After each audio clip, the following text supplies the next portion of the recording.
Evan इलियाच यांनी 1971 मध्ये एक वर्क प्रेझेंट केलेला आहे, डिस्कूलिंग सोसायटी.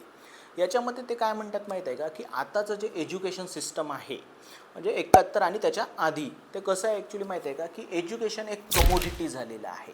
आणि इवन एज्युकेशनमध्ये हिडन करिक्युलम आहे, त्याच्यामध्ये काय केलं जातं की आपल्याला डिपेंडंट बनवलं जातं, कन्फर्मिटी दिली जाते आणि आपल्याला पॅसिव्ह बनवलं जातं. खूप जास्त क्रिटिकल थिंकिंग जी आहे ती ॲक्च्युली इन्कल्केट केली जात नाही, उलट ती किल केली जाते.